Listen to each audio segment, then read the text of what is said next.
A lot of this isn't going to make sense to you, and I'm sorry about that. I'm just going to start at the beginning, with the house.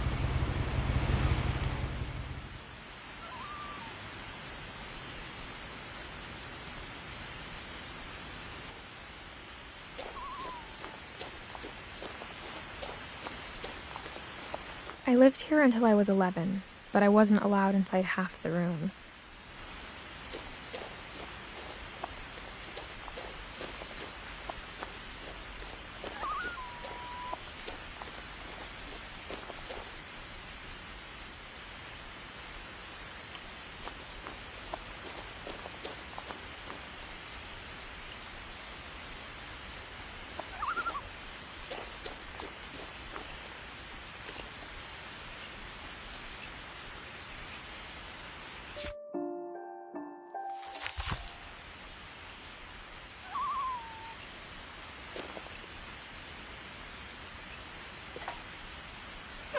Inside the mailbox were bills from 7 years ago, marked urgent, open immediately.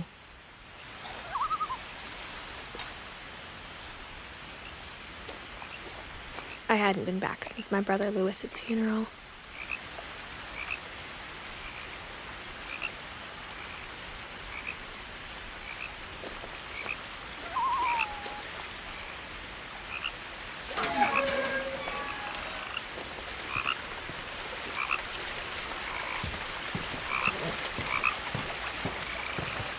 In her will, my mother left me a key, but didn't tell me what it unlocked. Maybe she thought I'd know, or she thought that the mystery would be enough to bring me back.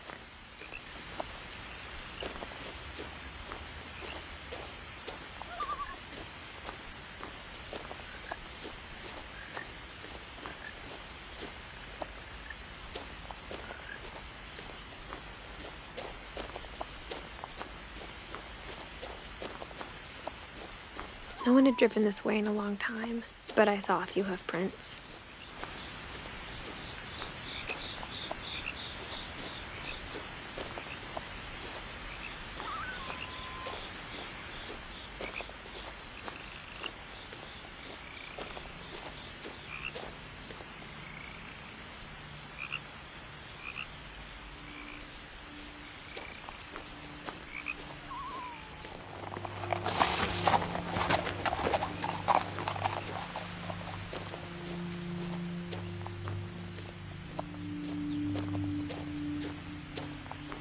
The truth is, even after I inherited the house, I never thought I'd come back to it.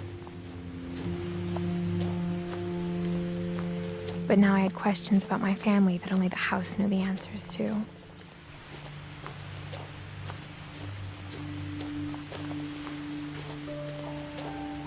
The house was exactly like I remembered it, the way I'd been dreaming about it.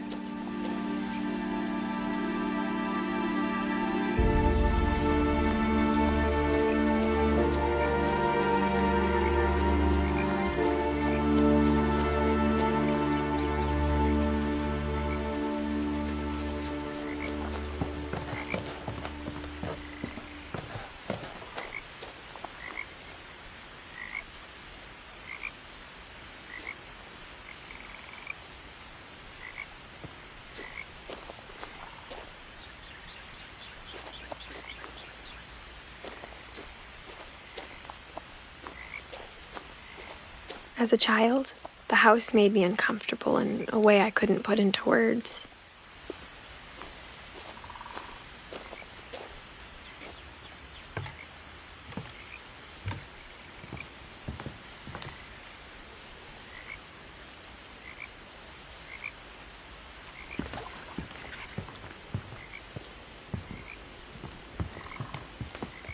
Now, as a 17-year-old, I knew exactly what those words were. I was afraid of the house.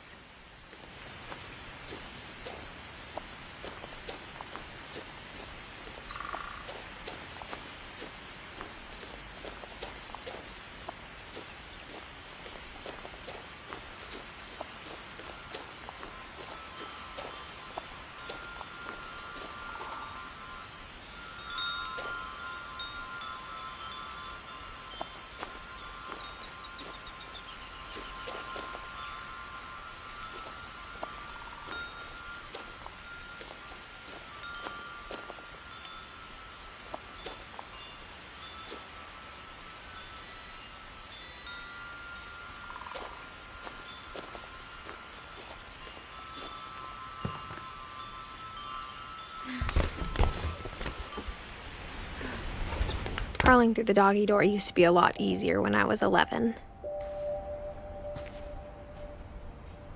The power had been turned off the night we left.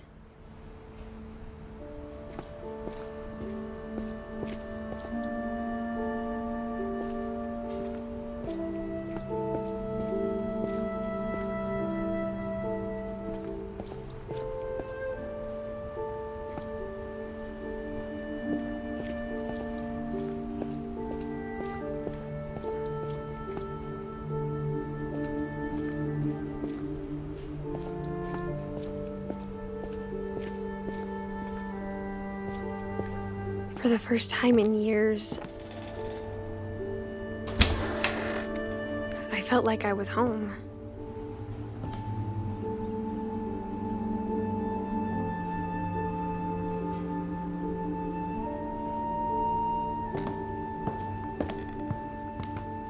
But instead of a family, there were just memories of one.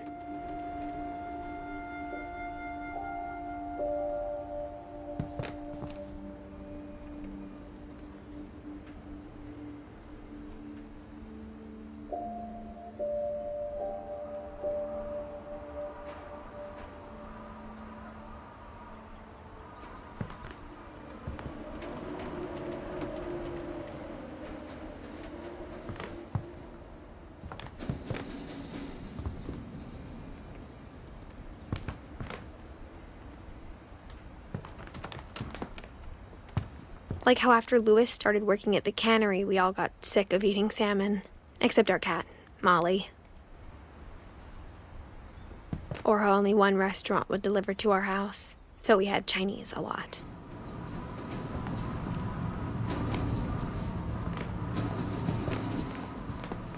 Nothing in the house looked abnormal. There was just too much of it, like a smile with too many teeth. My mom wasn't much of an optimist, but she never stopped believing that my brother Milton was alive. A lot of things got left behind in the whirlwind of that last night.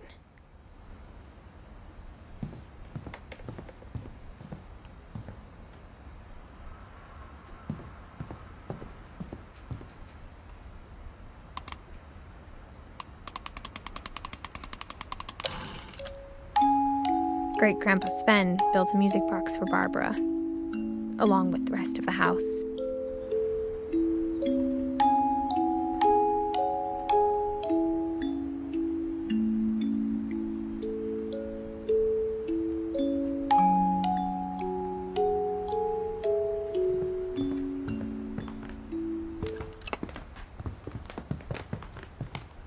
The table was still a wreck from the night we left. It was like a bomb had gone off, killing everyone but sparing the furniture.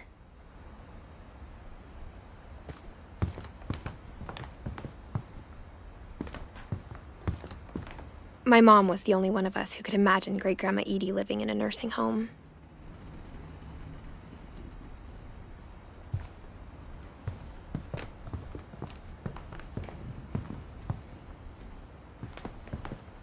Even the fireplace had a story.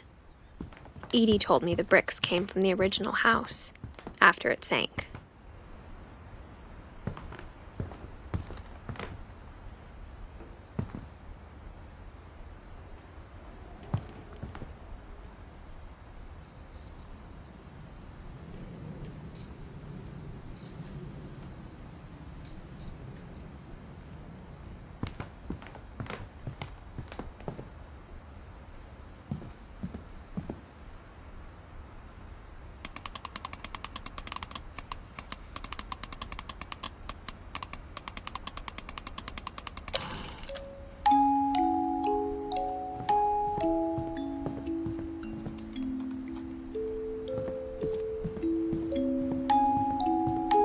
Mom always told me to stay out of the basement, so I wasn't too surprised when the key didn't fit.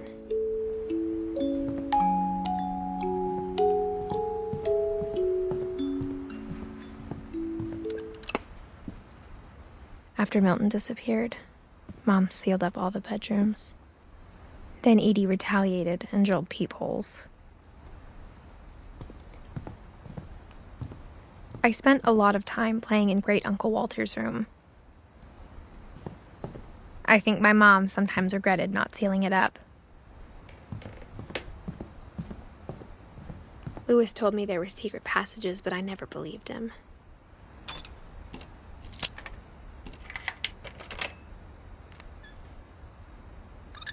Turns out, my mom was really good at keeping secrets.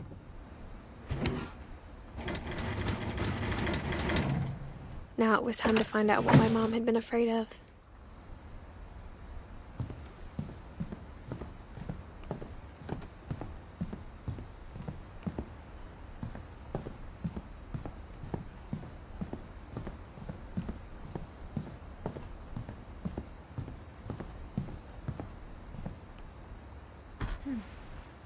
My Grandpa Sam spent 7 years sharing a room with his dead brother, Calvin.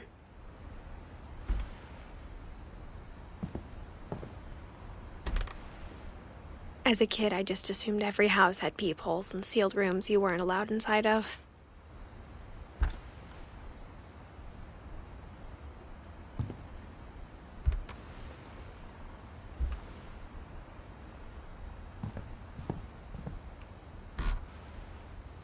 The last time I was in Edith Sr.'s room, I was 10 and she was painting my portrait.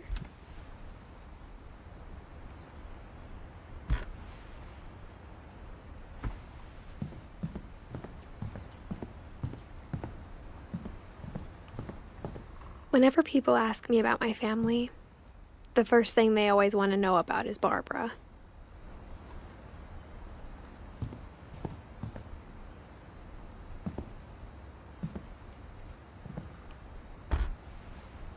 Barbara was a child star for 2 years, until America grew out of it. Mom must have locked the third floor stairs on the night we left.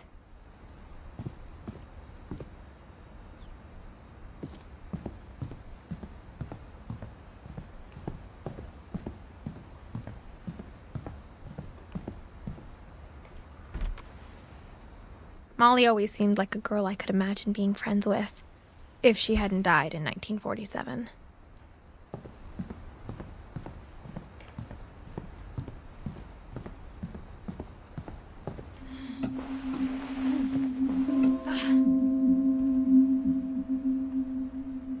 From the paintings on the wall, it was clear my brother Milton had been here before me.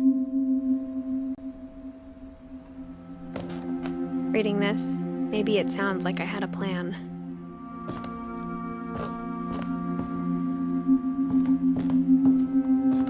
But I had no idea what was behind that door.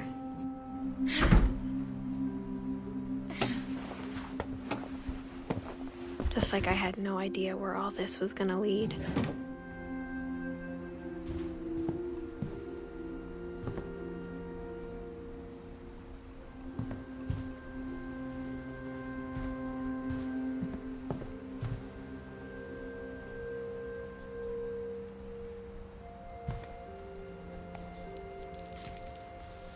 December 13th, 1947. Dear Diary, I'll be gone soon, but I wanted to tell somebody about what's gonna happen. It started when Mom sent me to bed without dinner. I woke up and I was starving, so I looked around for something to eat. My Halloween candy was all gone. The gerbil food was dry, but I didn't mind it.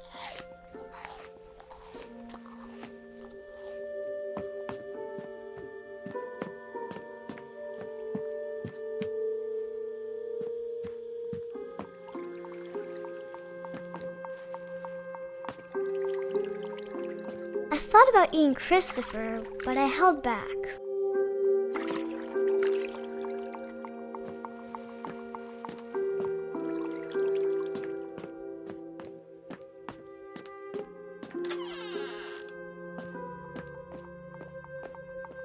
I ate a lot of things that night.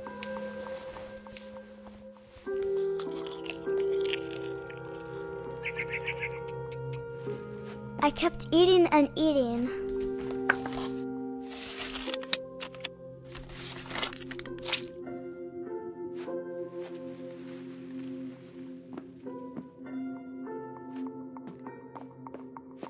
Then I heard chirping outside my window. It was a barn swallow going back to her nest. I reached out for her.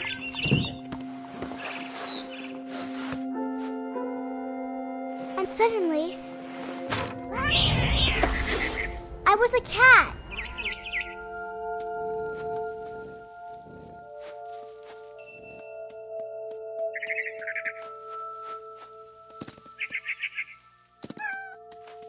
I tried to be quiet, but the bird was really scared.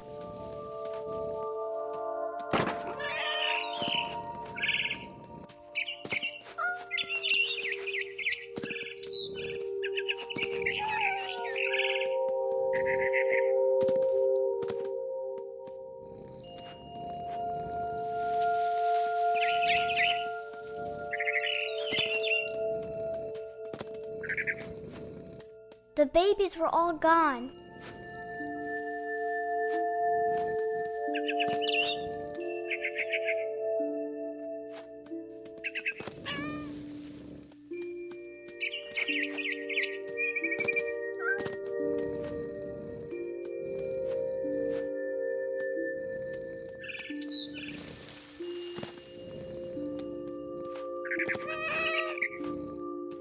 I jumped and I almost got her.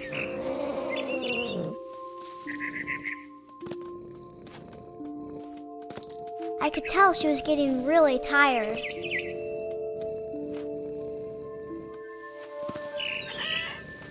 Now I was up in the big tree. I promised Dad I wouldn't climb it anymore. All I cared about was eating that mama bird.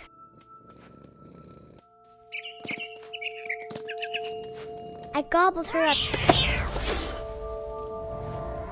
And suddenly, I was an owl. First, all I heard was the wind. Then I heard little teeth nibbling in the grass.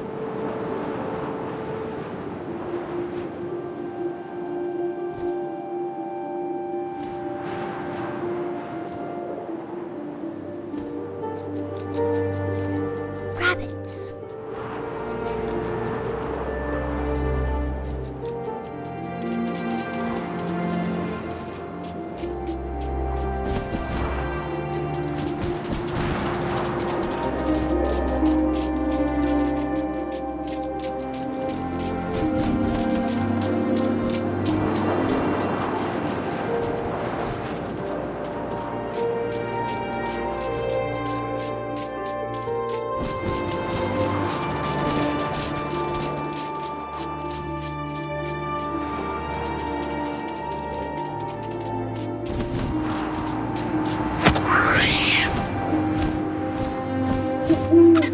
I imagined his face looking up and seeing mine through my talons.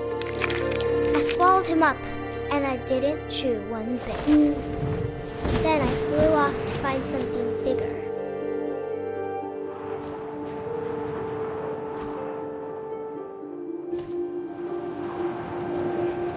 A mama rabbit.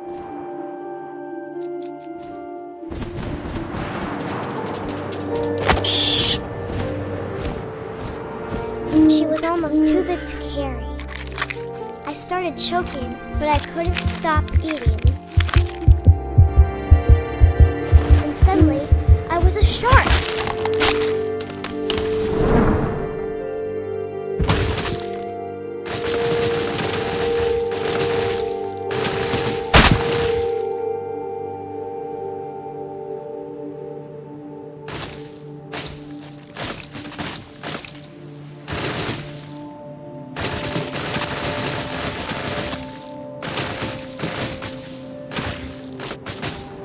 I rolled off a cliff and into the ocean. Now, I was hungrier than ever.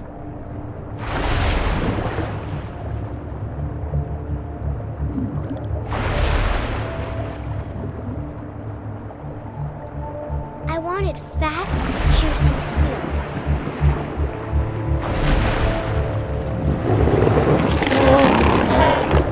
I tore off her flipper, and it tasted really good.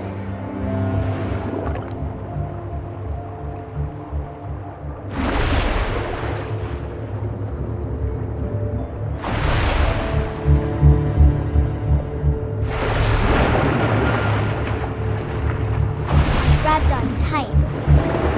When I was so hungry, I jumped out of the water. When I opened my eyes, everything had changed.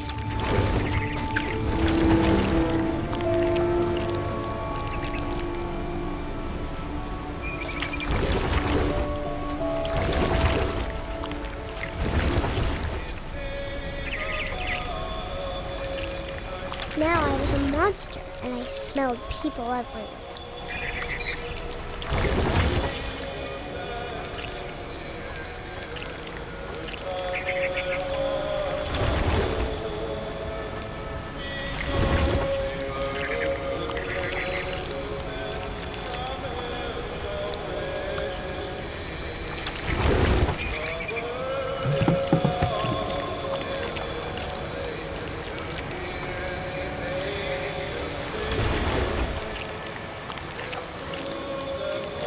I was big, but I moved real quiet.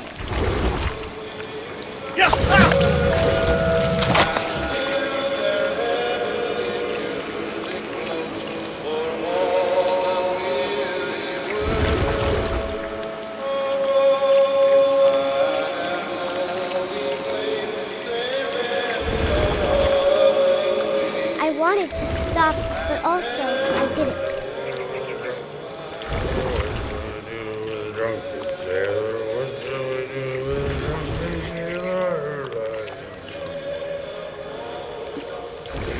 Belly was rusty, his belly was rusty, his belly was rusty,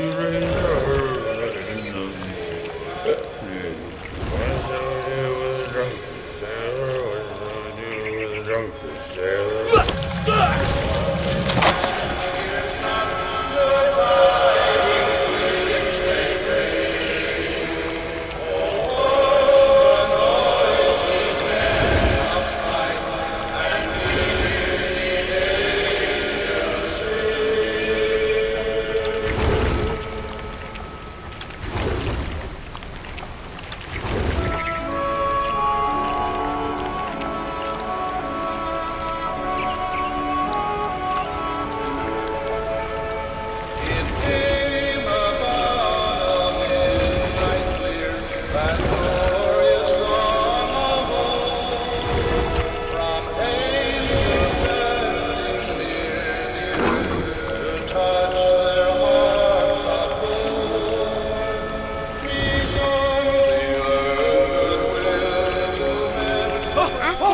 Passenger, I was still hungry. And across the water, I smelled something new. Something I had to have, so I swam towards it.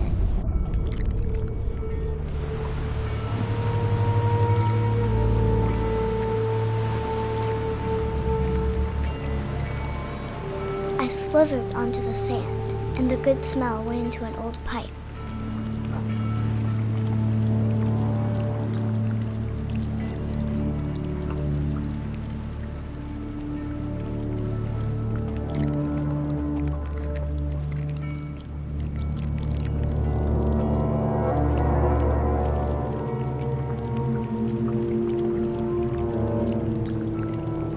I got closer and closer.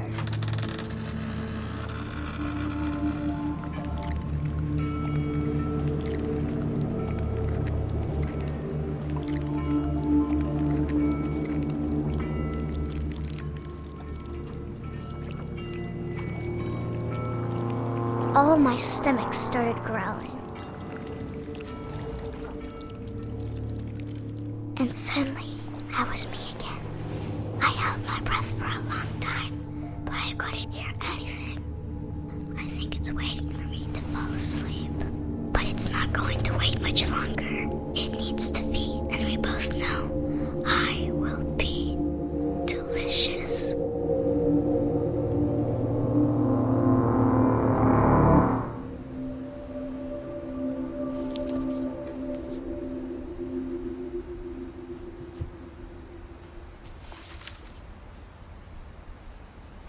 I'm not sure if I believed all of that, but I'm sure Edie would have.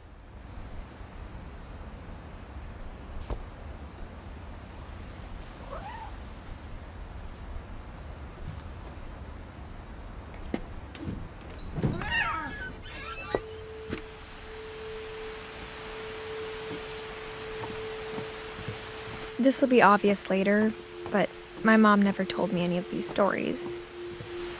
Edie would have, but Mom didn't like bringing up the past. Though, when we adopted a stray kitten, she was the one who named it Molly.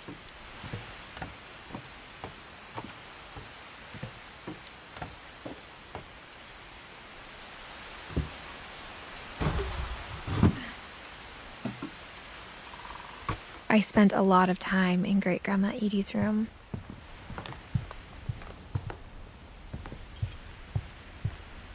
Edie gave a big interview about a mole man living under the Finch house. My mom was furious.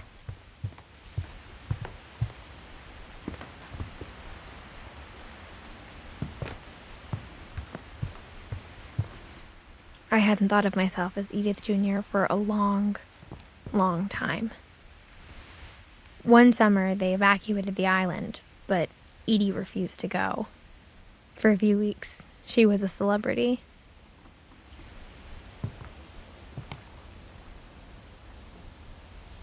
When Edie told people Sven was killed by a dragon, she could also have said he was building a dragon-shaped slide that collapsed.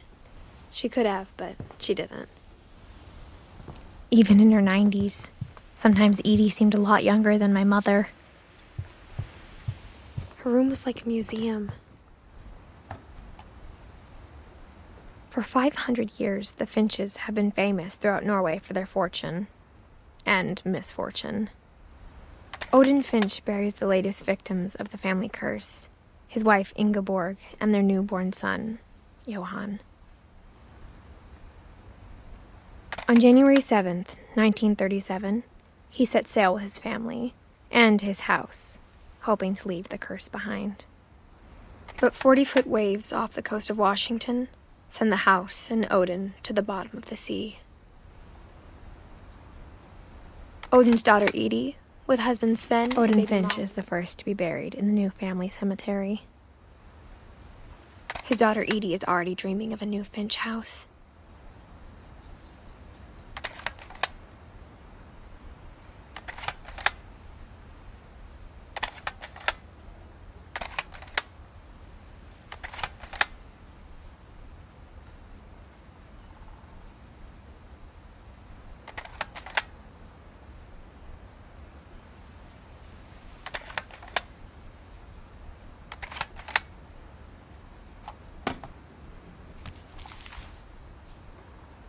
Whatever's wrong with this family, it goes back a long ways.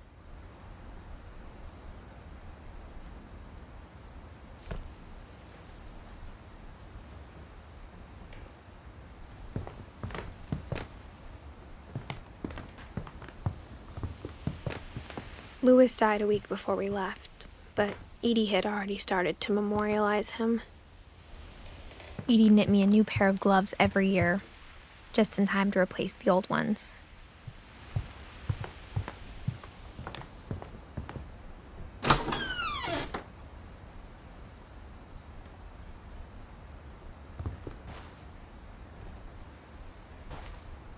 The only trace Grandpa Sam's first wife, Kay, left on the house was the pink bathroom. It was a pretty big trace.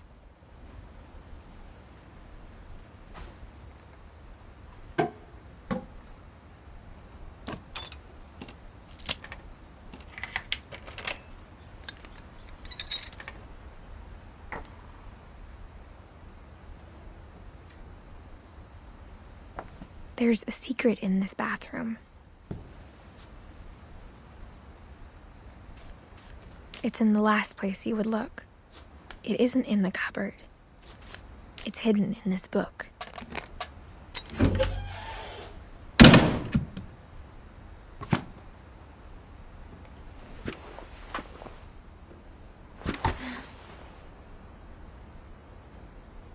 Sven gave Sam an old camera he'd refurbished. He never put it down.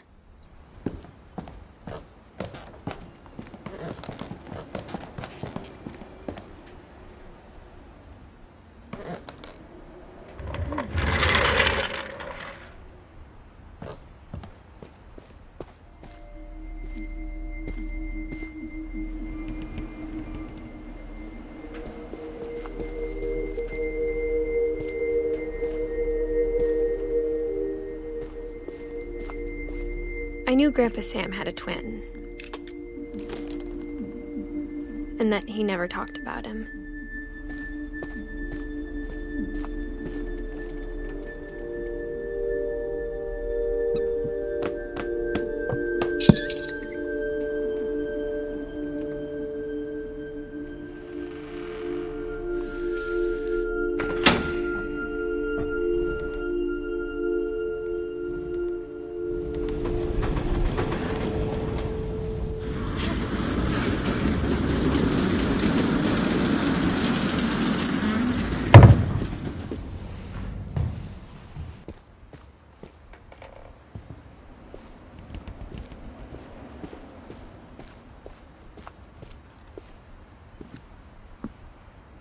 I guess my grandpa didn't like history any more than my mom did.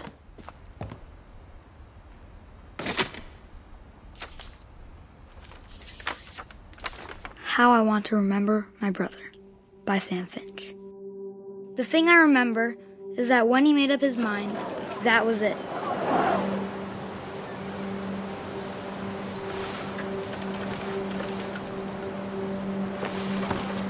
My brother said he'd die before he ate another mushroom, and he did.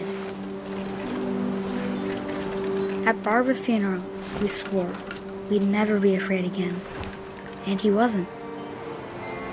I think Calvin always wanted to fly. Sam! Calvin! Dinner's ready! Coming! But that day, he finally made up his mind to do it. I told him going around was impossible. Maybe if I hadn't said that, Calvin! I'm not gonna tell you again! maybe if the wind hadn't picked up, then maybe he'd still be here. But I doubt it. I think he'd already made up his mind. That's what I want to remember about my brother.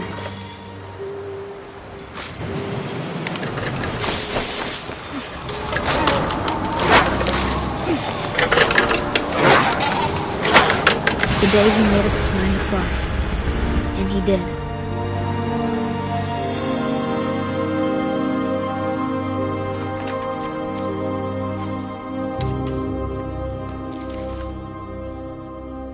Calvin's story felt strangely familiar. When I was younger, I remember trying to do the exact same thing.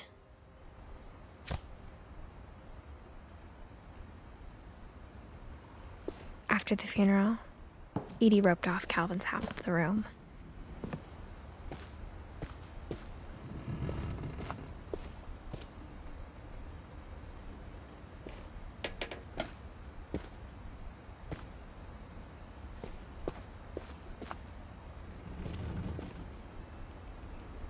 Mom said Grandpa Sam enlisted at 18 and never set foot in the room again.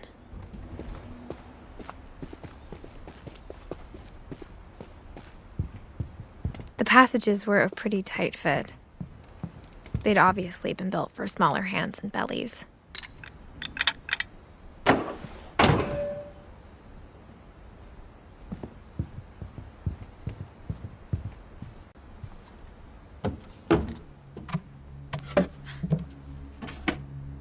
Growing up, I always thought of Barbara as a child star.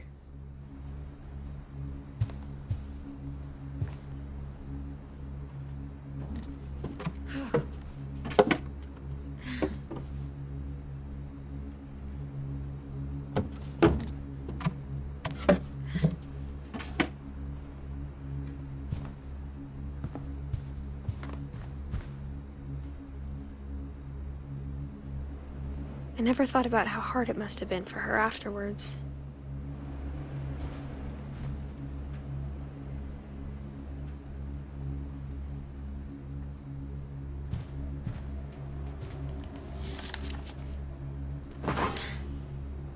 Of all the stories people wrote about Barbara's death, I'm surprised Edie saved this one.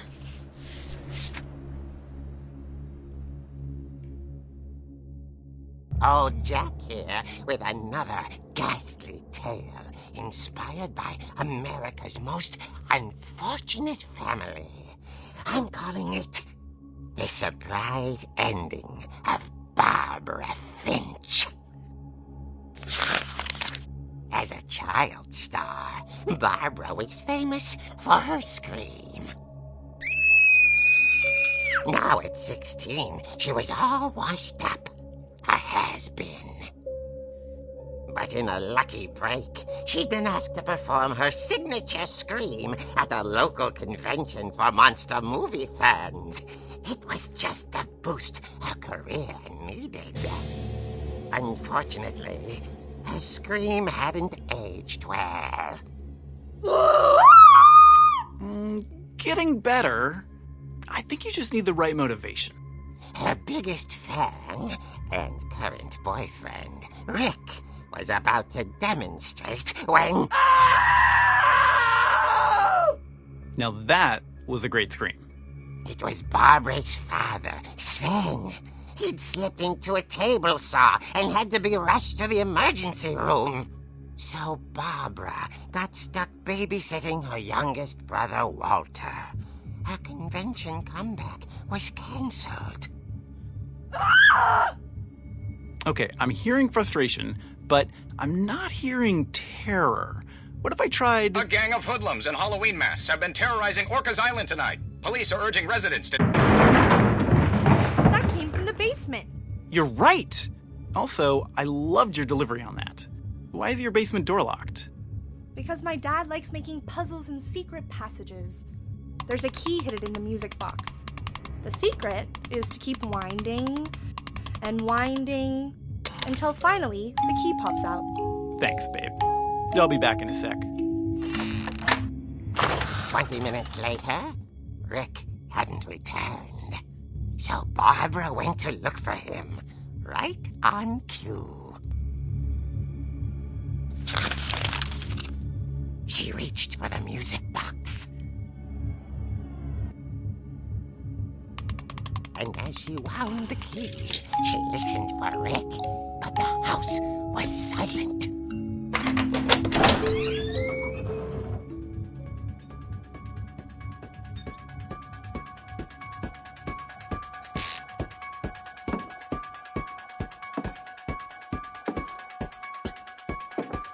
She found Rick's crutch and imagined the worst.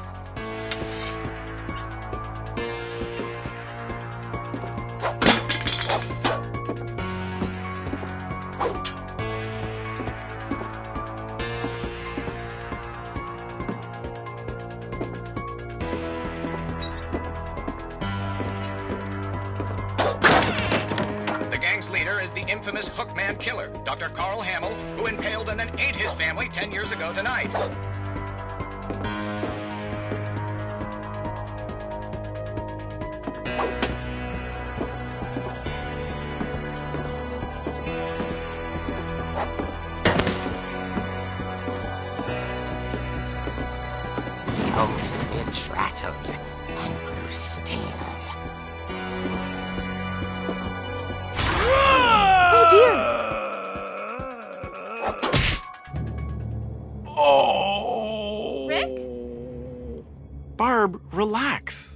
just trying to scare you to help you find your scream. Well, I'm not scared, Rick. I'm furious. Then act furious. All I'm getting from you now is that you're hurt and confused and She threw him out, but she kept a little something to remember him by. Barb, have you seen my other crutch? And she was still holding it when she fell asleep watching the late picture show. Hours later... Barbara! Walter, what's going on up there? Ah! Okay, I'm coming up, but if this is a trick, you're dead, Walter.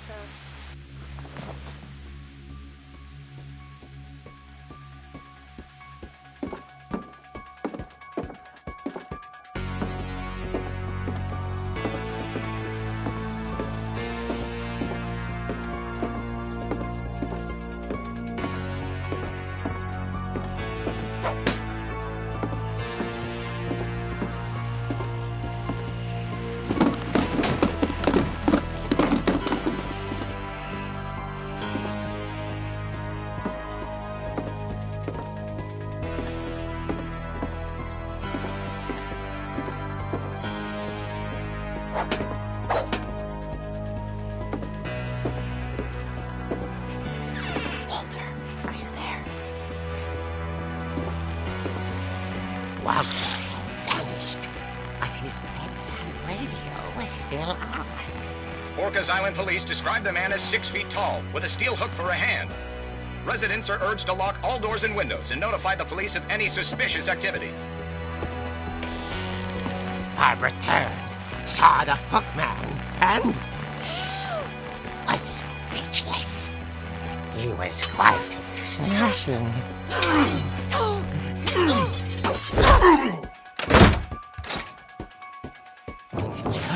was, he couldn't get enough of Barbara. Okay, Barbara, there's gotta be another way out of here. That night, she played her part beautifully.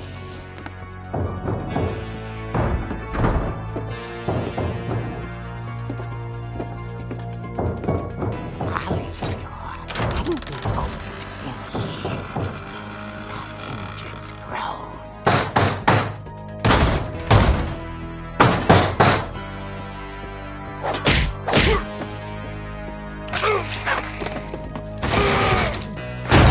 He wasn't moving, but she sensed the story might not be over yet.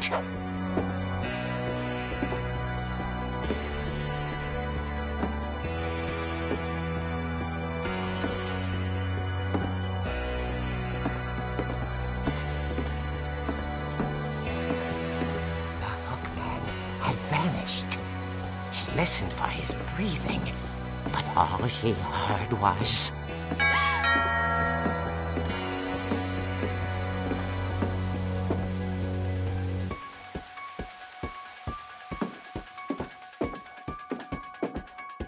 someone at the door was dying to speak to young Barbara.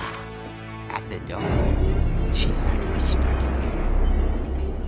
It was coming from inside the house.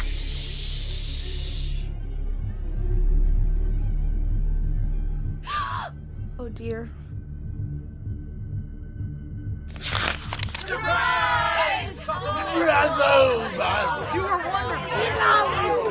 monsters had come to surprise her. For Barbara, it was a dream come true. Then she saw what kind of monsters they were, and she realized what was about to happen. She was going to be famous. And with her final breath, Barbara Finch gave the performance of her life.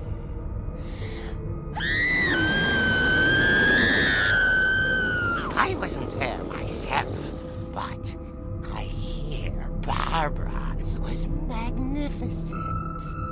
Poor girl. She had a taste for stardom. But unfortunately, so did her fans. Of course, the police blamed it all on poor Rick. who disappeared the same night. And little Walter, hiding under his bed the whole time. He took it all pretty hard, but that's another story. As for Barbara, tucked inside the music box was all they ever found of her. Her ear. Now that's what I call a real eerie tale.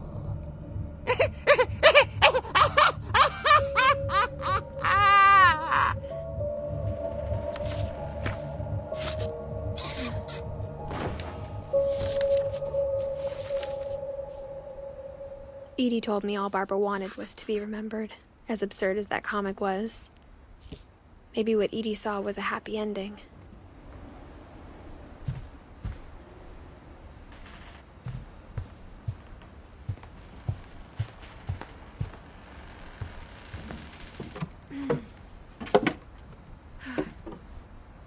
I guess now I know why Mom didn't like me playing with the music box.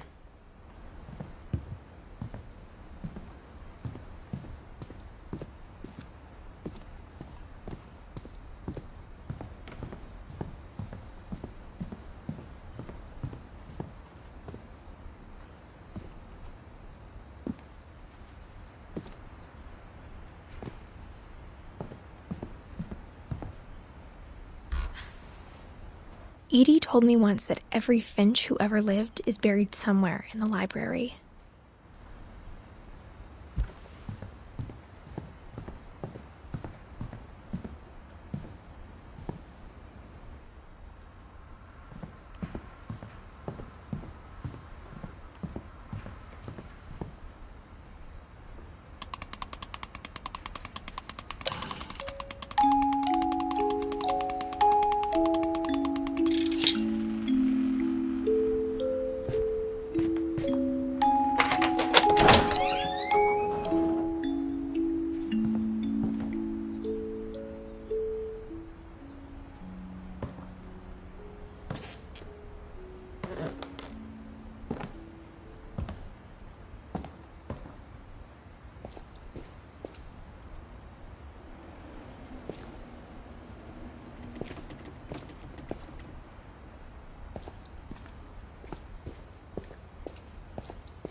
Mom said the basement was off limits, unless I wanted another tetanus shot.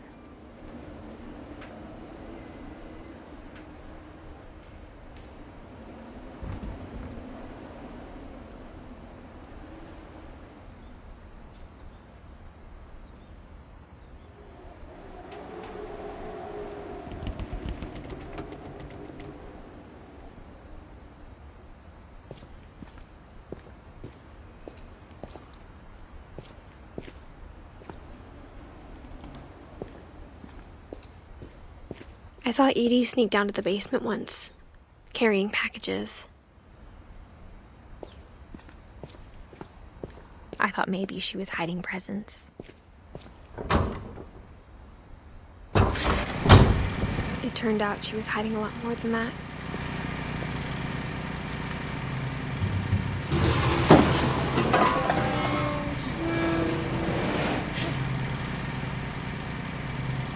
I remember asking Mom once about where Walter had gone. She said after Barbara died, he got as far away as he could.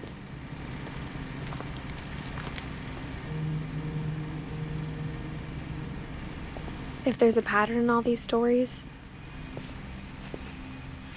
I think it's that none of us has gotten very far.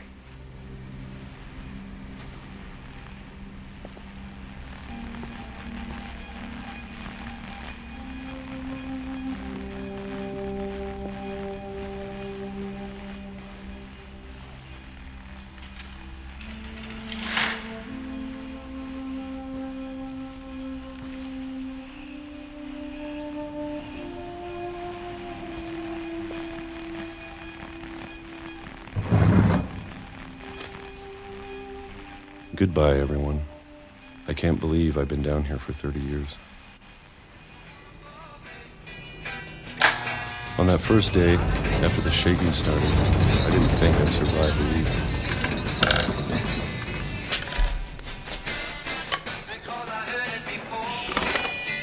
But after a few days, I settled into a routine. That's what kept me sane. Having a schedule, living for today. I always expected to be dead tomorrow. But if you wait long enough, you get used to anything.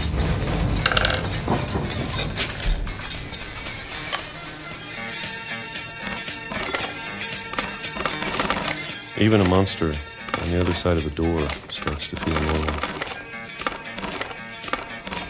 Almost friendly.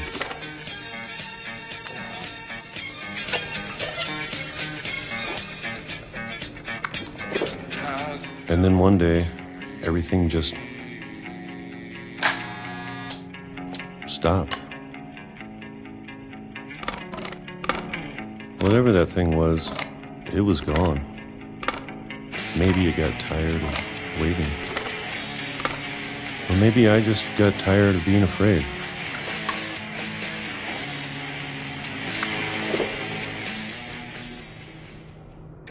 It's been a week now, the longest in 30 years. I'm done waiting.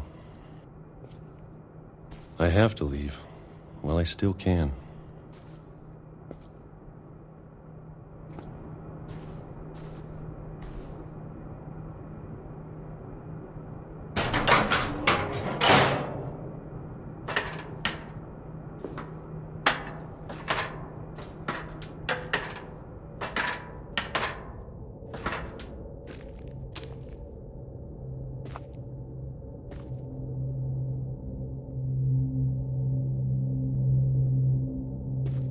I know it's out there, somewhere. Whatever killed Barbara and Molly.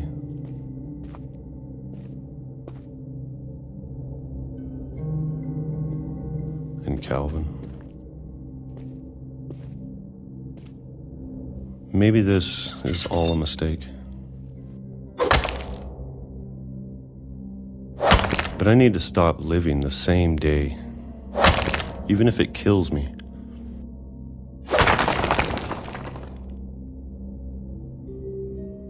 Whatever's out there, I want you to know I'm ready for it. I'm going to appreciate all of it, especially the food. I don't mind if I only have a year left, or a month, or a single week. I'd be happy with one more day. I can already imagine the sun on my face.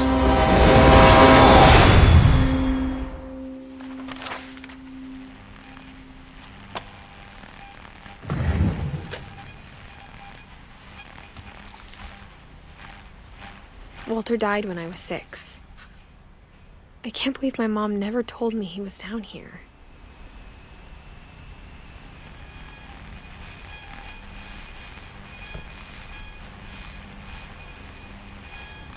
I'm sure my mom was trying to protect me.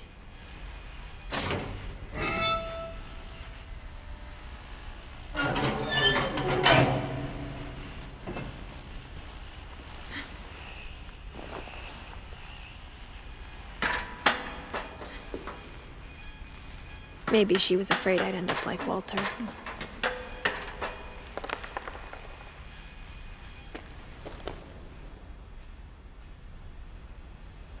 But if she never told me about an uncle under the house, I can only imagine what else she was hiding.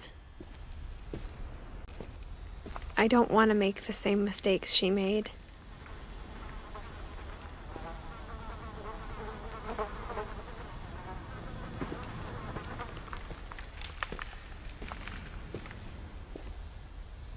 Trying to bury something that's still alive.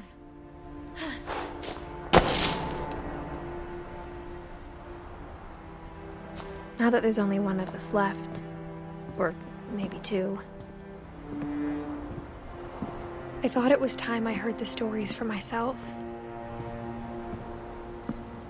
and found out what happened to everyone else. But now I'm worried the stories themselves might be the problem. Maybe we believed so much in a family curse, we made it real.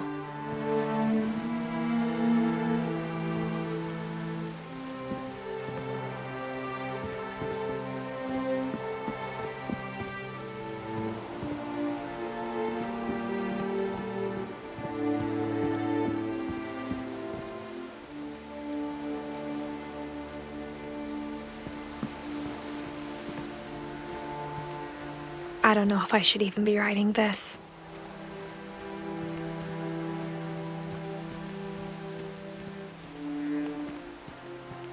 Maybe it'd be better if all this just died with me.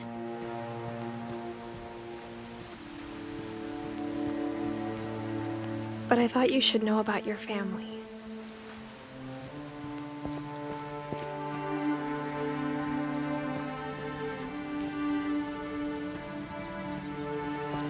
And the history you're a part of.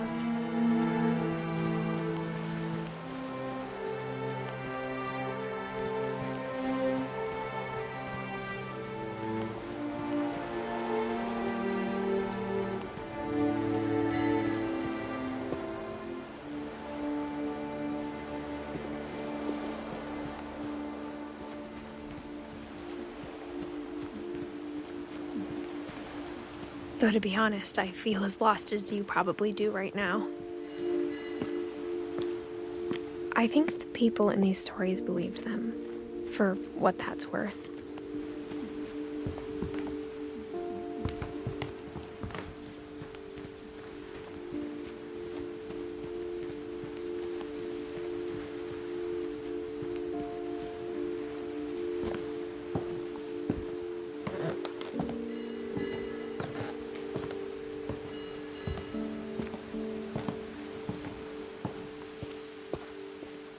And when you look at the house, that history of imagination and stubbornness and madness, any of it seems possible.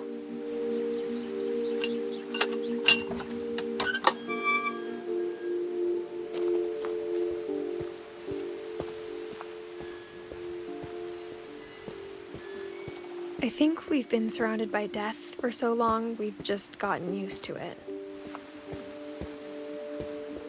What kind of family finishes building a cemetery before starting the house?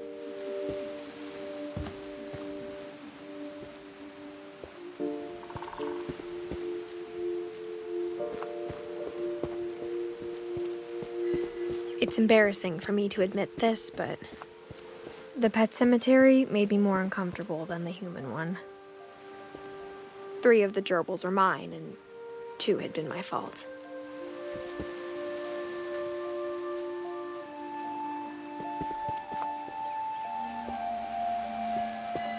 Sven built the house, but it was Edie who designed the cemetery.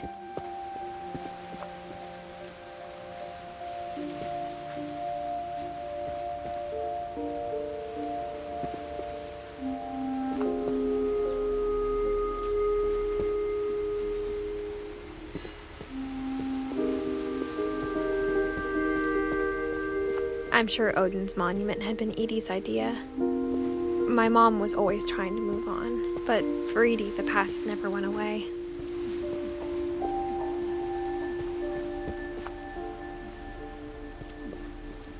She could see it poking out of the water at low tide.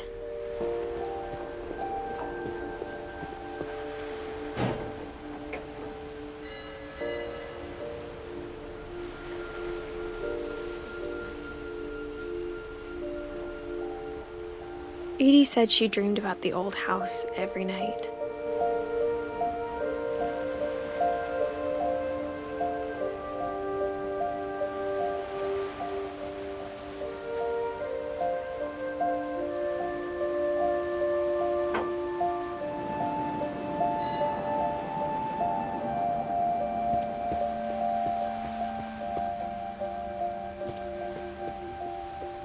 Edie's side was always easier for me to understand.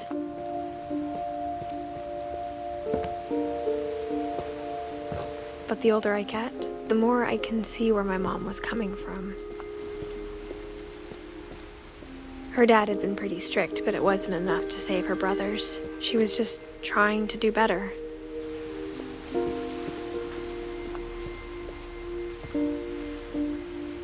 She lost 2 of her brothers, just like I did. I get why she tried so hard to protect us.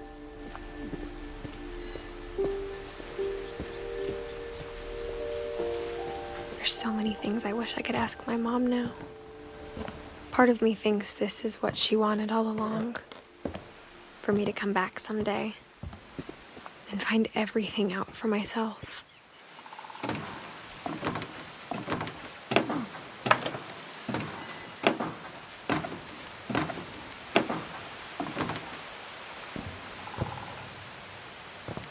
But looking back on it now,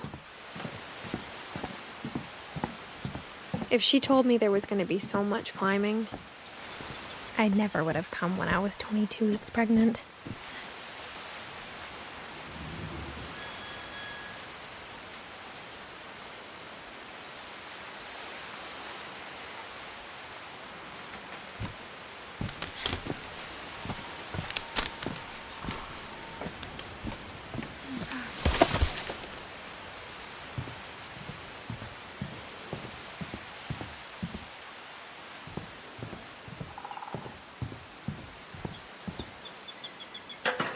I never met Grandpa Sam, but I think he and my mom had a lot in common.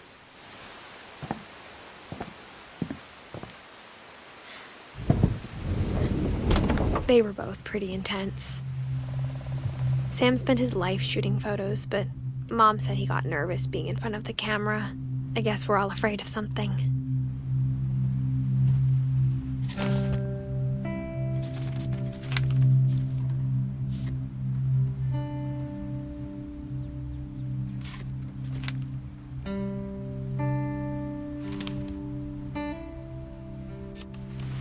Dawn, I promise, you'll never forget this weekend. Yes, sir. These memories are gonna last a lifetime. Mm-hmm. Perfect. Am I gonna have to shoot anything? It's gonna rain the whole weekend, isn't it? I will never forget this weekend, Dad.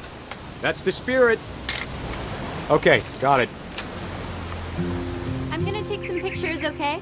Just be careful. The camera's older than you are.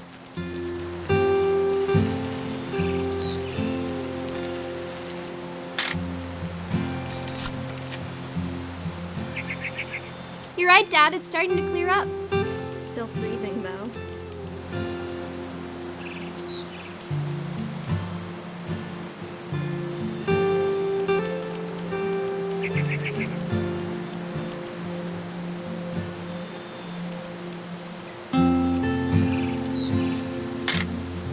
Aw.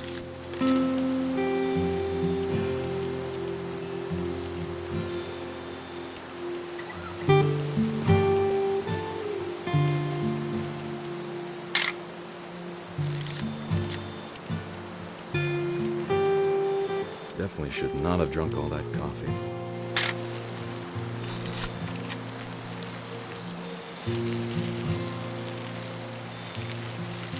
Nothing quite like being outside. Hey! That's a keeper. I'm just saying, I'm not always gonna be here, Dawn. You'll need to remember this stuff, if you want to survive. I'll be fine, Dad. You know who else thought he was gonna be fine? Some guy who died. Dawn, I'm being serious. I know, Dad. You're always serious. Doesn't being out here make you want to chill out? Well, to tell you the truth, I haven't been out here in 20 years. Dawn, don't you think you could find something more interesting to photograph? Last time I was with my brother Calvin. Man, that was a great trip. Your grandpa's Fen taught us how to fish, how to build a fire. Dad! Good eyes, Dawn. Before you take the shot, let me get a picture of you. Dad,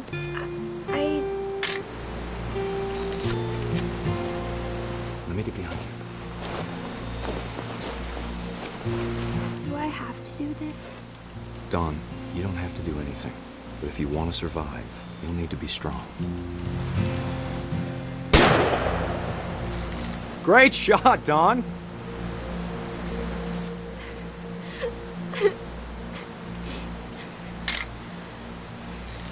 I'm proud of you, Dawn. Always remember that, okay?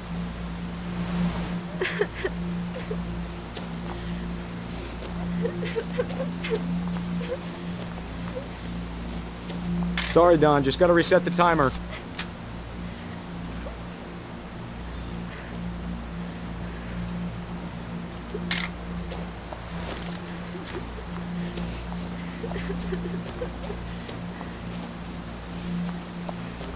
Dad, it's twitching. I think That's it's totally normal, Dawn. Just focus on the camera. Try not to think about— Dad!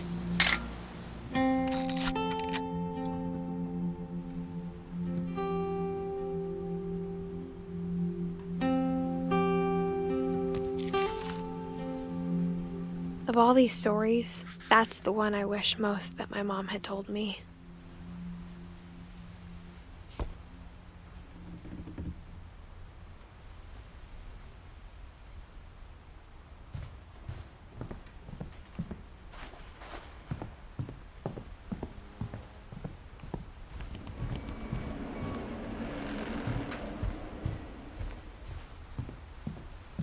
Instead of hiding from death, Sam seemed to go out of his way to meet it.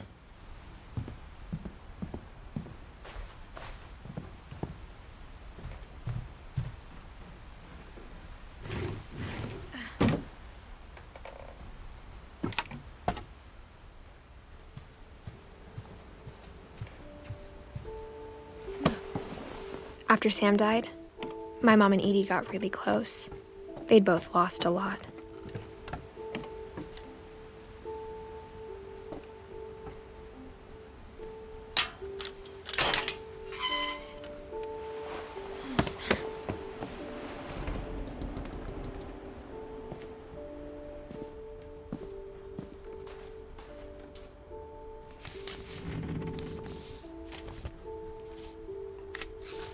Dear Kay, do you remember the way Gregory used to laugh when he thought he was alone?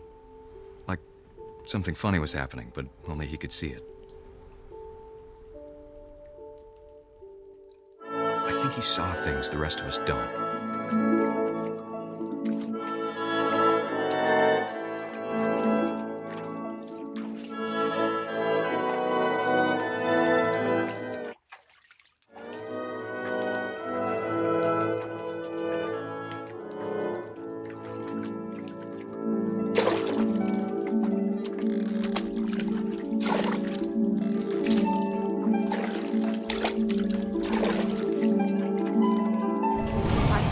Gregory, it's time to... Hold on, sweetie. Hello? Sam, I told you I don't want to talk right now. I wonder what he saw.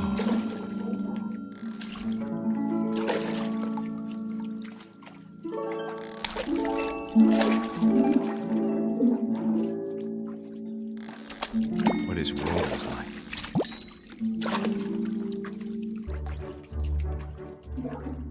He reminded me so much of Calvin. Lost in his imagination.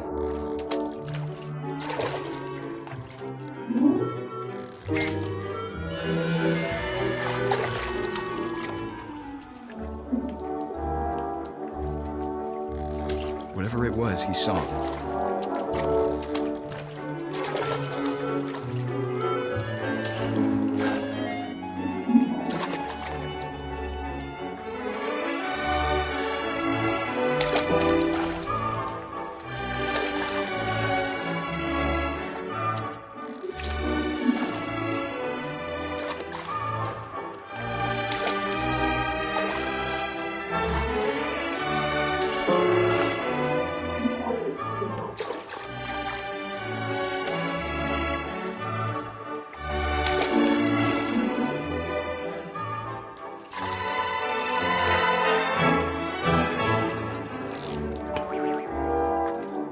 sure made him happy.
How silly it sounds.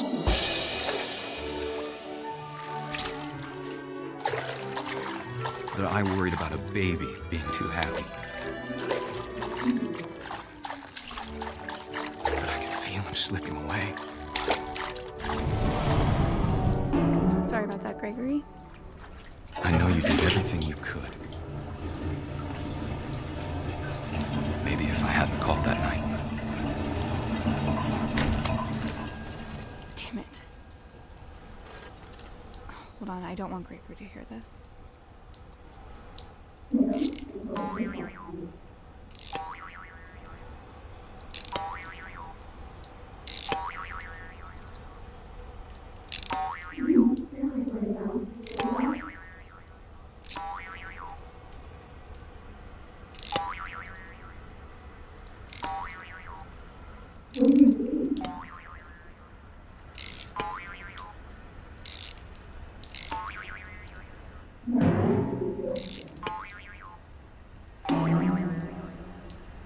I wish he could have told us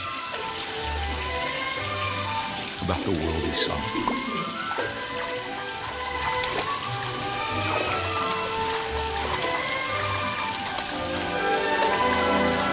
There's so much I don't understand about Gregory, about everything.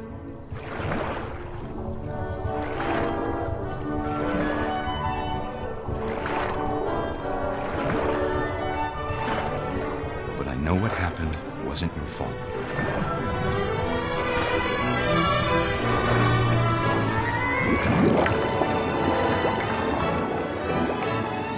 I'm sure he's happy. And he'd want you to be happy too. Good luck, Kay. Love, Sam.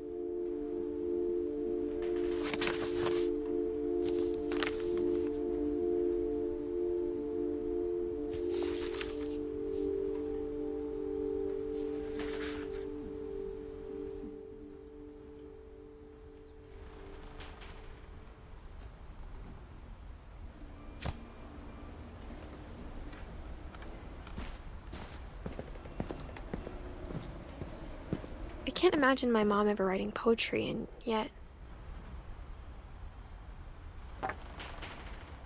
A poem for Gus, who always said the wedding was a bad idea.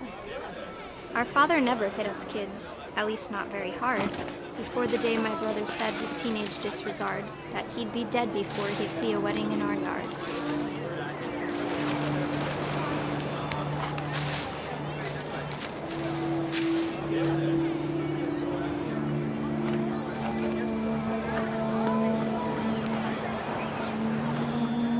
My father made him come, of course, but Gus stood far apart, just flew his kite and bottled up the storm inside his heart.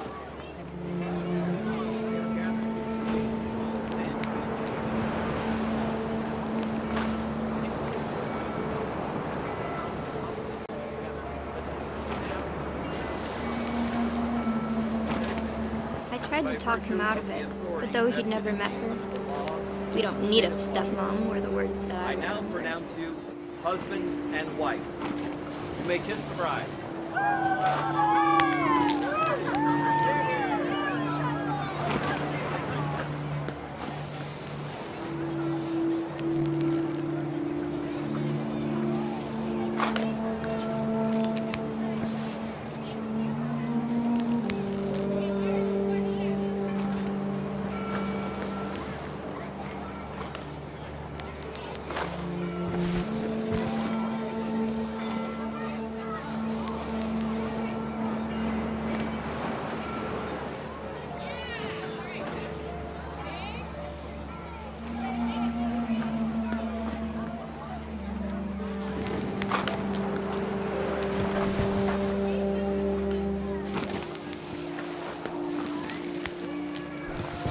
When the time for photos came, Dad ordered him to come here.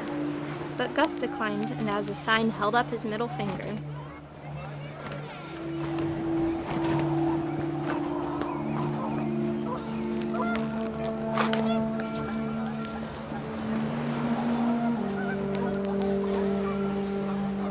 The wind picked up, and panicked geese appeared and quickly went. But all the humans did that day was go inside the tent.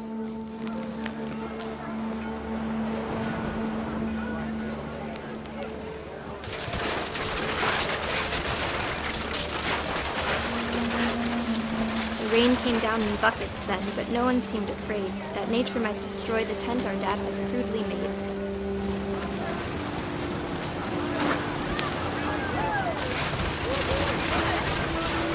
The thunder sounded much too close and full of angry power, but all my father said to this was, "Make the music louder."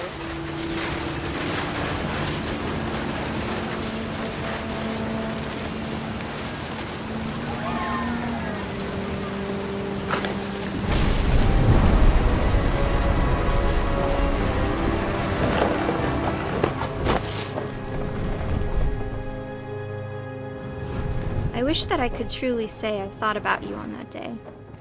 Out there on the beach alone, just you, the wind, the sea, and foam. But I didn't, until we found you.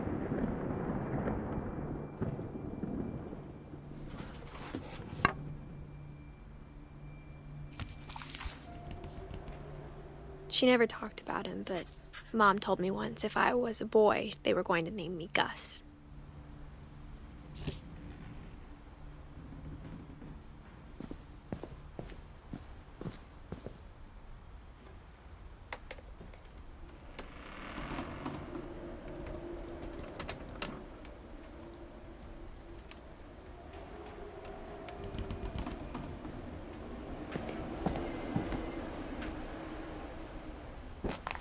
My mom moved up to the loft after her brothers died. At the time, it was as far away as she could get.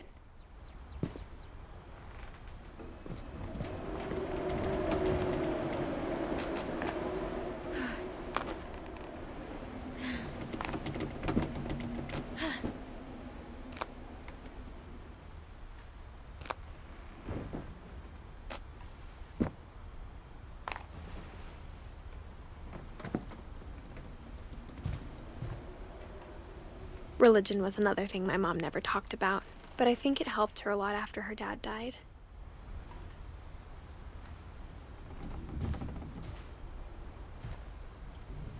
My mom moved to India a week after graduation and got a job teaching English.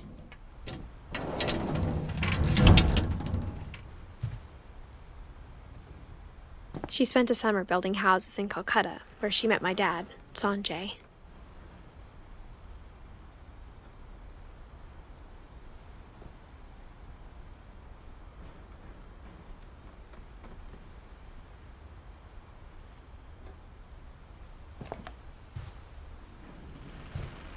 Louis was born a year later.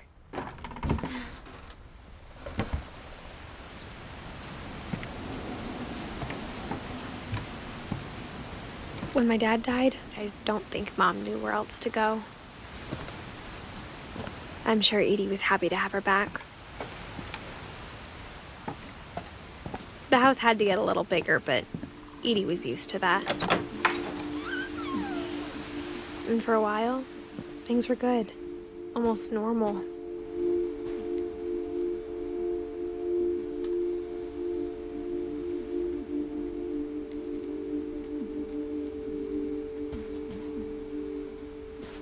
But it didn't last.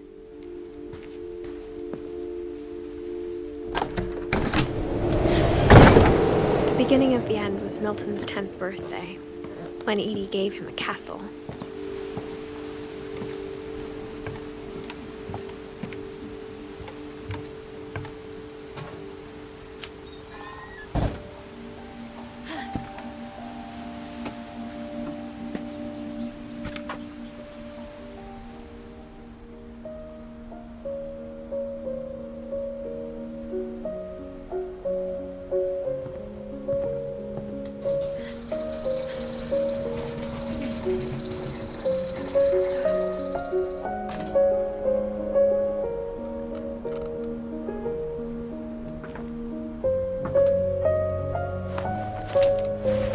Milton Finch in The Magic Paintbrush.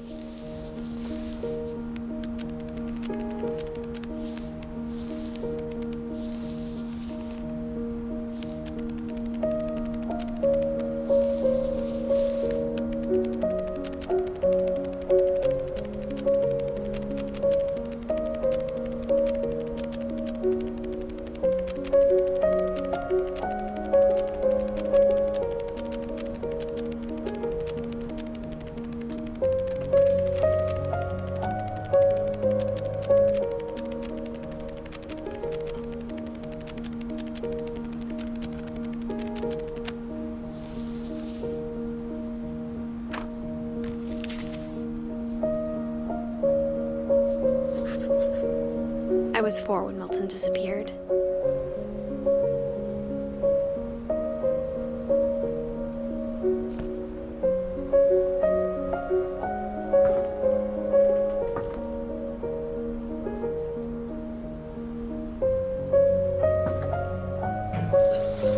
Mom spent months searching for my brother. Then she sealed the doors.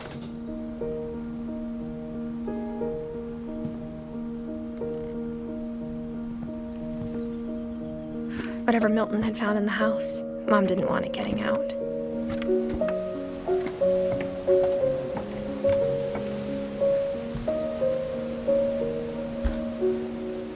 After Milton disappeared, the only thing he left behind was a room full of paintings.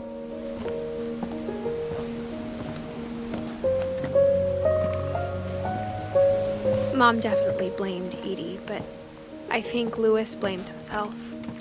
After he graduated, he just spent more and more time in his room.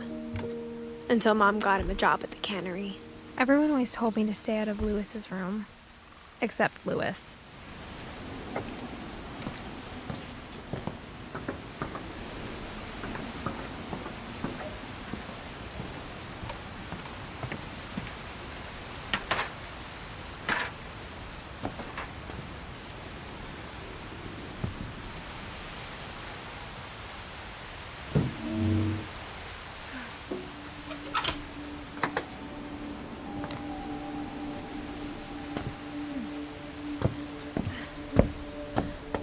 Louis's room smelled very, very familiar. That part of him lived on.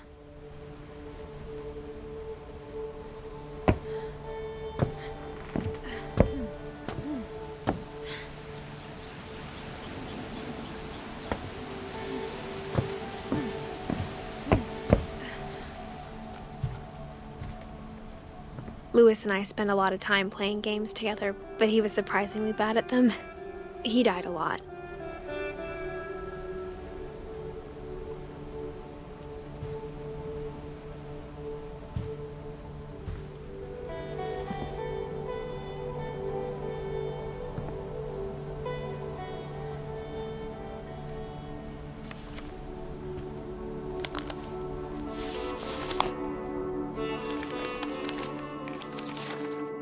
Dear Mrs. Finch, as Lewis's psychiatrist, I can understand your desire for an explanation. As I see it, the trouble began in January, shortly after we convinced your son to seek treatment for substance abuse. Newly sober, I believe Lewis first noticed the monotony of his daily life.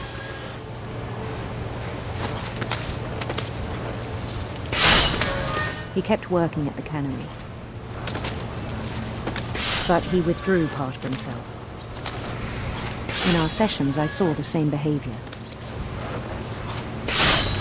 His mind began to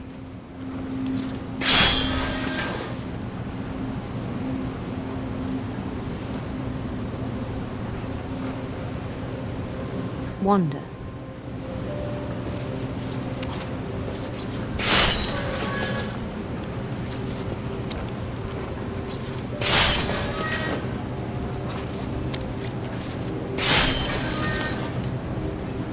I asked him to describe it. He said he started small, imagining a labyrinth.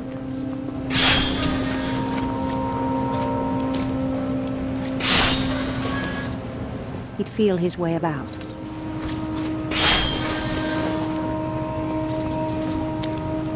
Then something moved. Bats. And toads.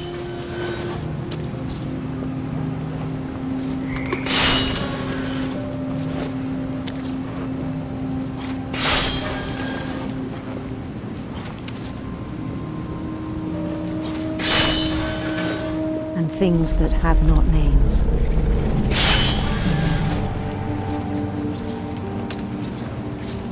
He knew it was all in his head.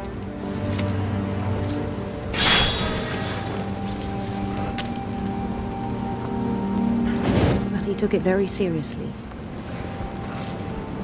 I had hoped he'd find himself.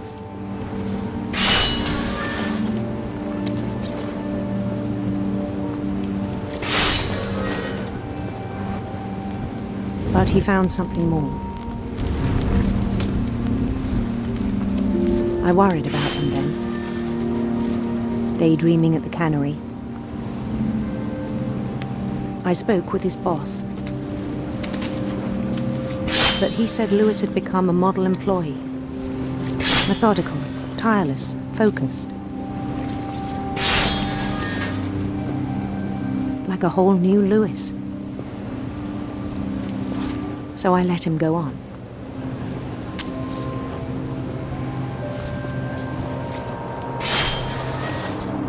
I even encouraged him. It seemed very promising at first. He told me he'd made a new friend.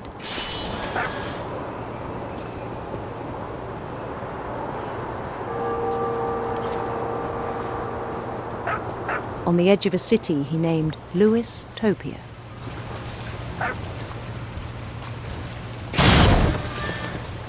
He built the city up slowly, brick by brick.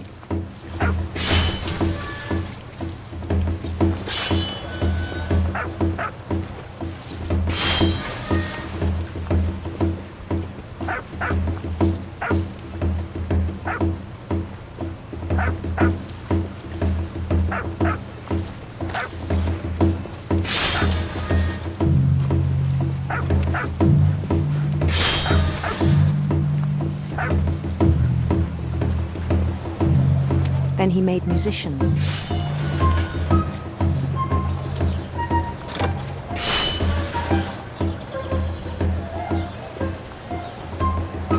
And songs for them to play.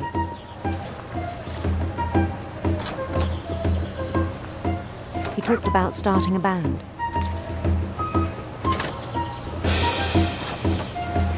and he was always humming something. Every day his imagination grew stronger.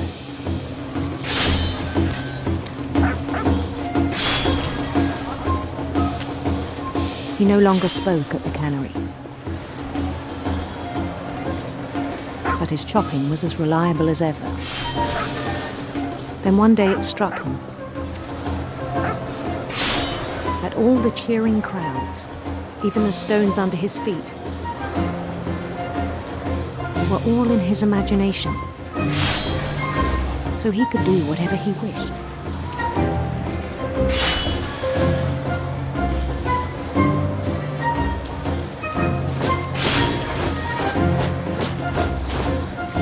He held an election for mayor,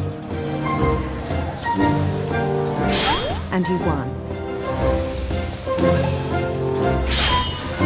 They begged him to stay, but his mind was already wandering. It became a game for him.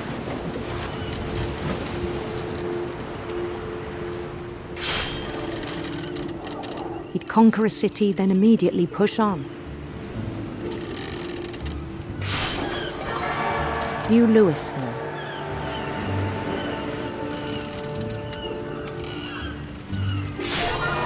St. Louis.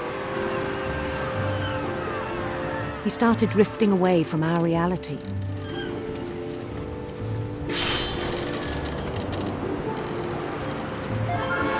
Minneapolis. Until one day he forgot to go home from the cannery. Even as his mother pleaded with him, part of Louis kept sailing on.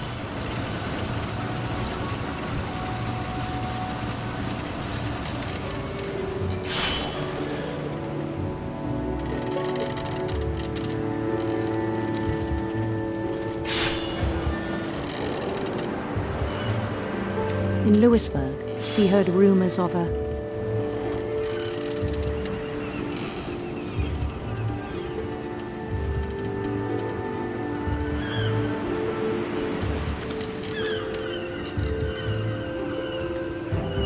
beautiful prince, handsome queen.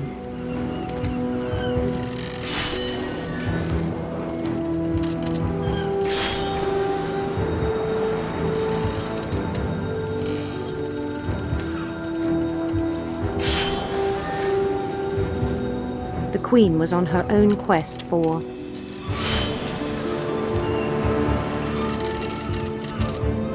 sinister serpents.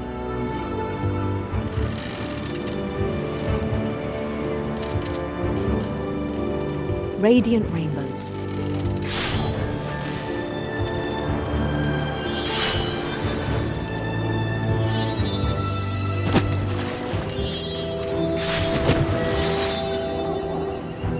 He followed the sound of her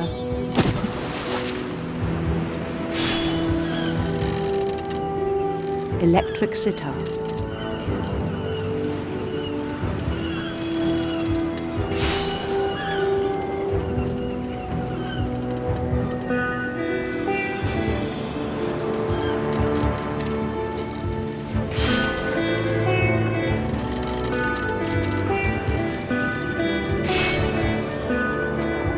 His chase led him to a golden palace east of the sun and west of the moon.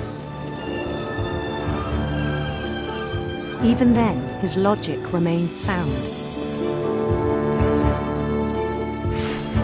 He knew the world was all in his imagination.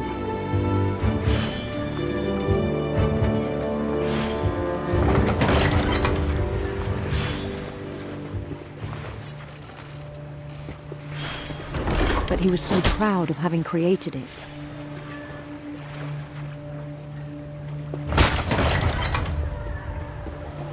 In his own eyes, he'd become something greater than a king.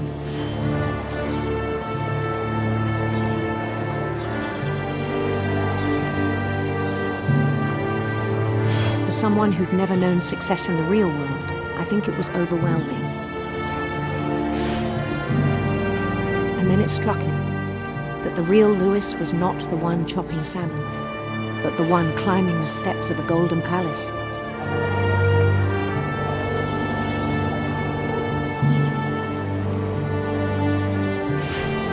My imagination is as real as my body, he told me. It was hard to argue with him.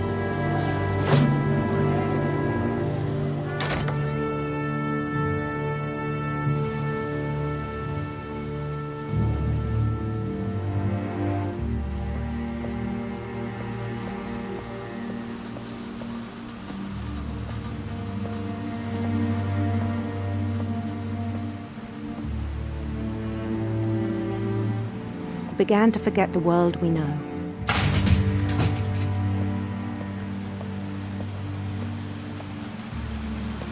I think it pained him to remember Lewis, the cannery worker.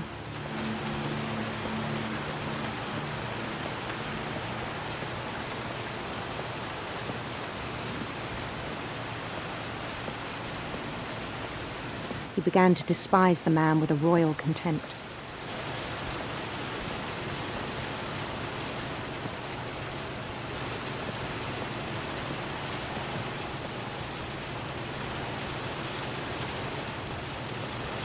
I still thought I could save him.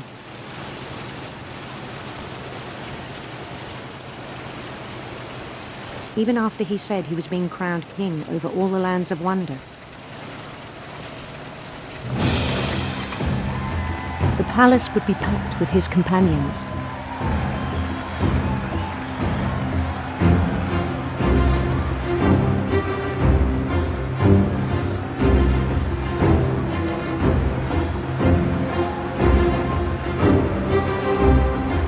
Including the wise Calico who'd insisted on advising him.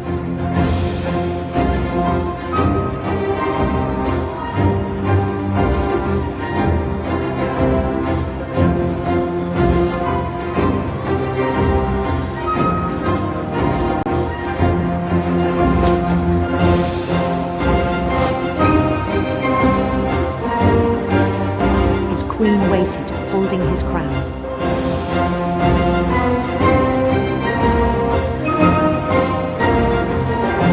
There was only one thing left to do.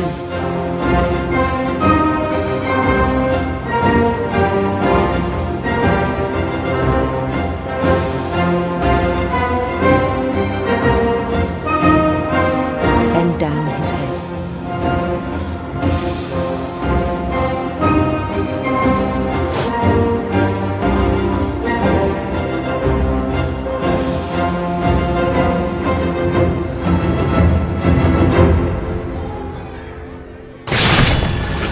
I think you know. Mrs. Finch, your son was a kind man who will be missed by all of us who knew him.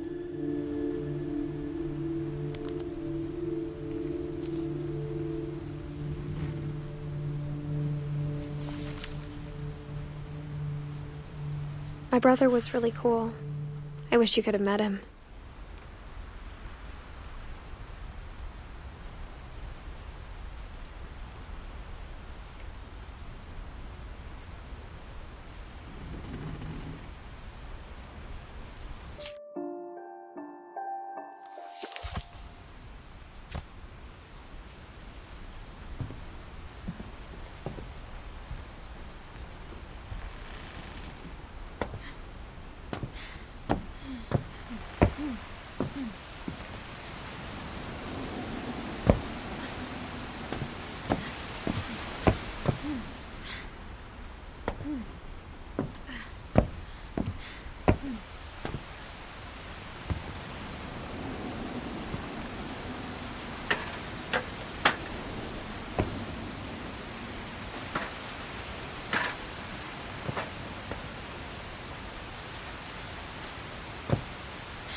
On the way back from Lewis's funeral, my mom told me to start packing.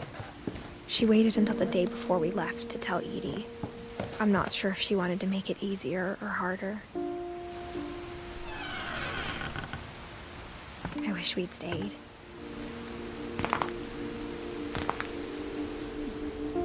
But I understand why we left.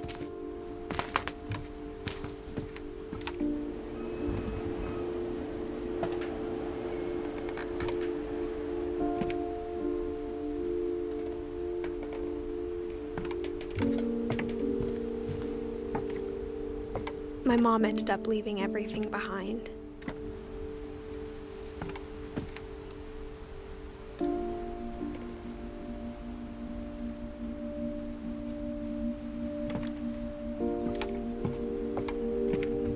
What happened that night had been coming for a long time. Maybe it should have come sooner.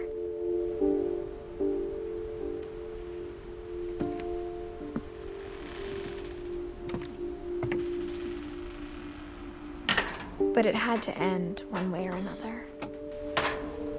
All that's left now is to tell you about that last night.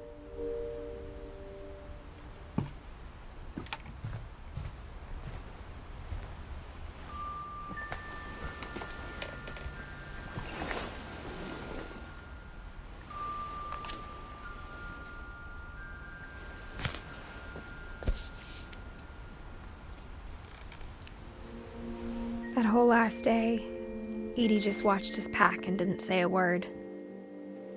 Until supper, when she raised her glass and said, "To our final night together, and all our final nights apart." Grandma, you know what I said about alcohol. Some of your medications are very Edith, specific. I left a present for you in the hallway. Why don't you go open it? The grown-ups have to argue now. I'm sorry, you're right. We're all leaving tomorrow. Let's just enjoy our last... I'm not leaving. Edith, you're excused.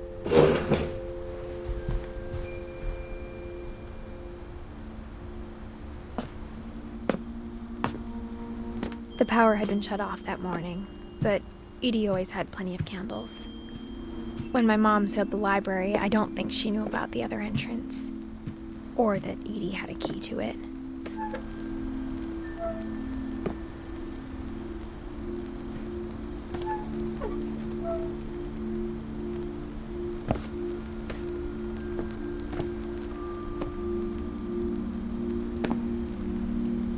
The thing you're afraid of isn't going to end when you leave the house.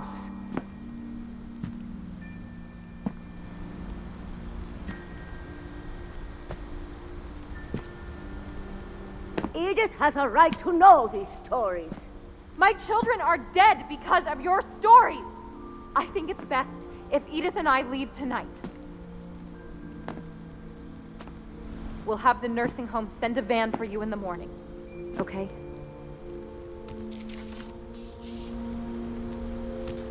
Dear Edith, there's so many stories I wish I could tell you, but there's only time for one. This is about what happened on the night you were born. That night, the tide went way, way out. It was the first and last time I ever saw the old house aground. There'd been an earthquake out in the middle of the ocean. They called it the lowest tide in 1,000 years.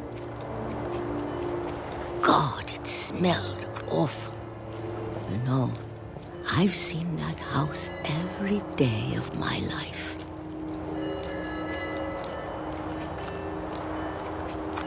But I never thought I'd go back to it. When the fog rolled in, I lost my way.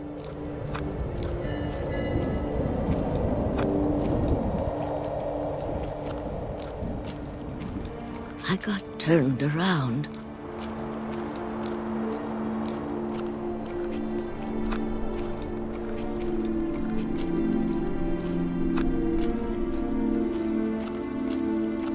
For a while, I wandered.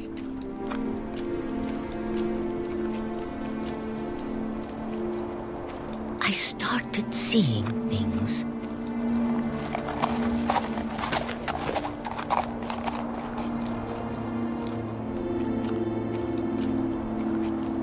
Things I'd forgotten had ever existed.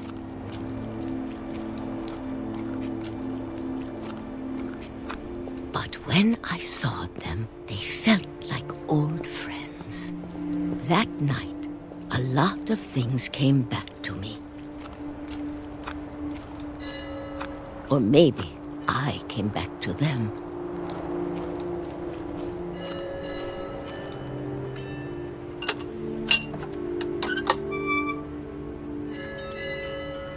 things I can't explain, but that I need you to try and... Edith, what are you doing in here? It's mine. Edith! Mom, you're gonna rip it! Let go! I kicked and screamed, but Mom dragged me to the car.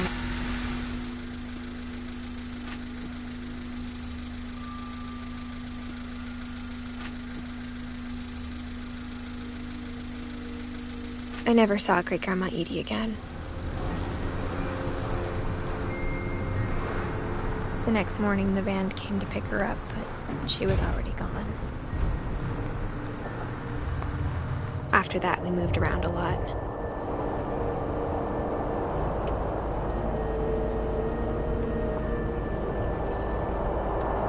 We both tried to make the best of it.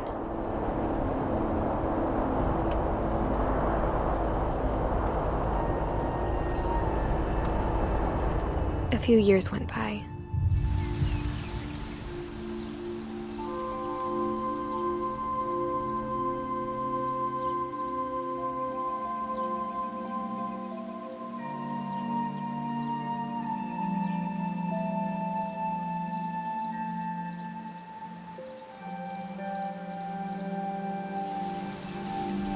My mom didn't like to talk about it,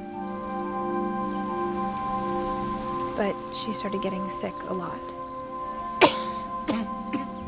The rest happened pretty quickly.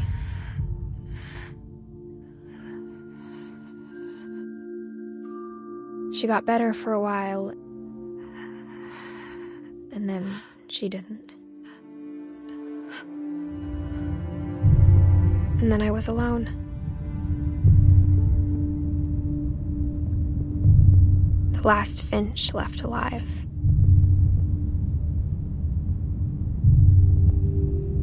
Until I found out about you.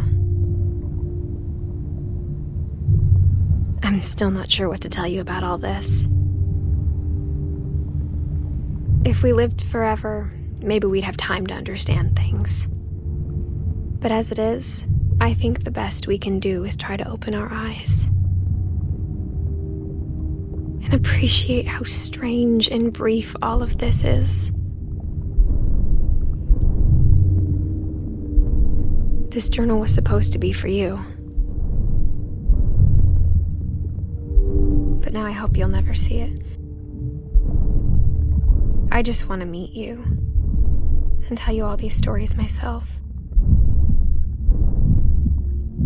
But I guess if you're reading this now, things didn't work out that way.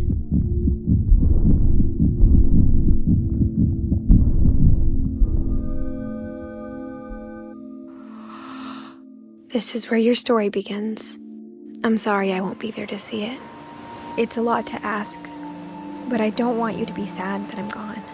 I want you to be amazed that any of us ever had a chance to be here at all. Good luck.